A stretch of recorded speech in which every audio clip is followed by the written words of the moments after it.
Shalom, salam sejahtera bagi kita semua. Perkenalkan, nama saya Violeta Kristiana Muningka. Saya dari Fakultas Ilmu Keperawatan Universitas Pembangunan Indonesia Manado, kelas B1 semester 5. Nah, saat ini saya akan membahas tentang bantuan hidup dasar atau BHD. Bantuan hidup dasar merupakan suatu rangkaian tindakan yang berurutan yang dilakukan pada korban yang mengalami henti jantung dan henti nafas. Indikasi dilakukan bantuan hidup dasar yaitu pertama, henti nafas. Henti nafas yang disebabkan karena beberapa hal diantaranya: tenggelam, stroke, sumbatan jalan nafas, kelebihan dosis obat, trauma, suffocation myocard cardiac infarct atau MCI, dan juga koma. Kedua, henti jantung. Henti jantung yang disebabkan pada keadaan jantung fibrilasi ventricle, tachycardia ventricle, dan asystole. Tujuan BHD atau bantuan hidup dasar yaitu pertama, mempertahankan dan mengembalikan fungsi jantung dan paru-paru secara normal.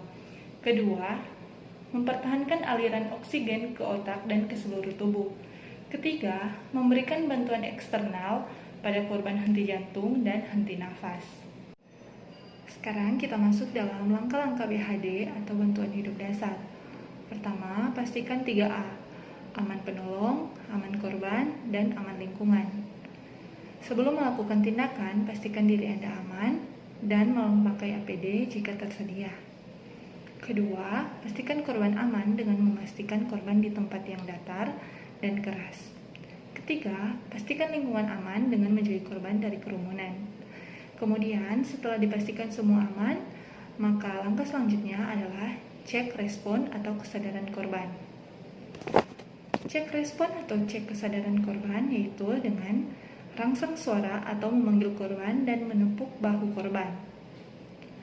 Jika tidak berespon, maka rangsang nyeri atau menekan sternum dengan menggunakan lekukan jari. Jika tidak ada respon dan tidak ada pergerakan dinding dada, maka minta bantuan. Pada saat meminta bantuan, yaitu gunakan handphone, aktifkan speaker untuk berkomunikasi dan mendengarkan instruksi tenaga kesehatan. Atau jika sendirian tanpa handphone, berteriaklah meminta tolong dan ambil AED jika dapat tersedia segera sebelum memulai bantuan hidup dasar. Ketika kita menggunakan handphone, kita menelepon sistem pelayanan gawat darurat terpadu atau SPGDT 119. Pada saat melakukan SPGDT, yang perlu kita perhatikan yaitu perkenalkan diri, jelaskan biodata korban, situasi dan kejadian, posisi korban, apa yang akan kita lakukan sebagai penolong, tanyakan berapa lama ambulans akan datang, berikan nomor Anda agar bisa dihubungi. Kemudian, lakukan primary survey dengan memeriksa CAB, circulation, cek nadi korban di arteri karotisnya, raba dengan 2 atau 3 jari lateral dari jangkut, lakukan maksimal 10 detik. Jika nadi tidak teraba, maka langsung lakukan resusitasi jantung paru dengan 30 kompresi dan 2 ventilasi. Tapi jika nadi teraba, maka cek airway. Jika korban tidak ada tanda cedera servikal seperti memar pada leher, maka lakukan head tilt, chin lift, dan open mouth. Dongakkan kepala korban dan tarik bagian dagu sehingga mulut terbuka. Kemudian, lihat apakah ada lidah yang jatuh atau benda asing. Jika ada, lakukan finger swab. Jika terdapat tanda-tanda cedera servikal, maka lakukan jaw thrust agar cedera servikal korban tidak bertambah parah. Letakkan jari kelingking di ujung mandibula korban dan ketiga jari lainnya di sebelah garis rahang korban. Letakkan jempol di dagu korban dan dorong rahang ke bawahnya ke depan. Hal ini rahang korban terdislokasi sehingga jalur nafas terbuka. Setelah mulut korban terbuka, lihat apakah ada obstruksi pada jalan nafasnya. Kemudian jika tidak ada sumbatan jalan nafas, kita cek breathing. Breathing atau cek pernafasan korban lakukan dengan look, feel, listen. Lihat apakah dada korban mengembang, rasakan apakah korban mengembuskan udara, dan dengar apakah korban bernafas atau tidak.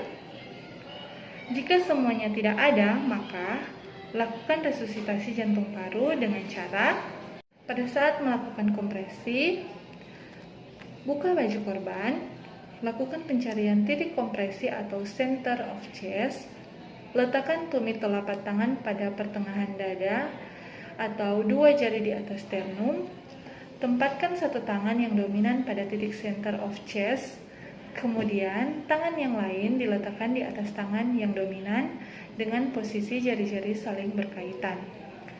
Kemudian perhatikan posisi badan. Posisi badan harus tegak, tangan lurus 90 derajat dengan tubuh korban, dan tangan tidak menekuk.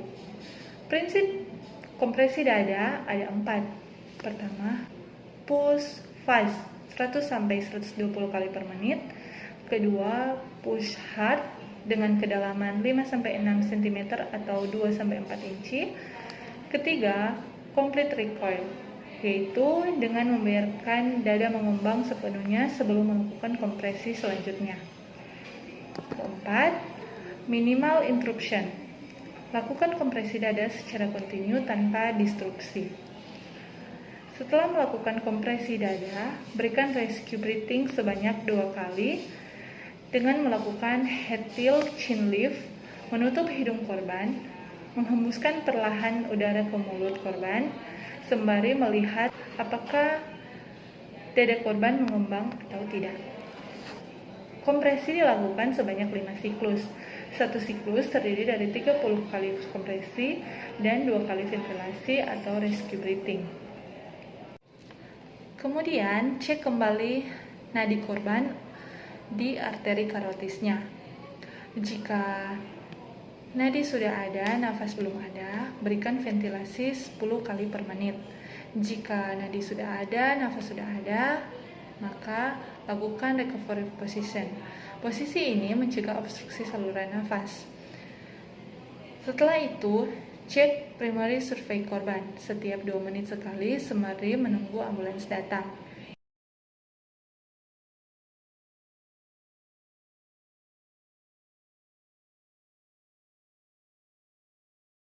Nah, buat teman-teman, kakak-kakak, serta adik-adik yang ingin melanjutkan studi, tunggu apa lagi? Yuk gabung dan daftar di Universitas Pembangunan Indonesia Manado atau UNPI.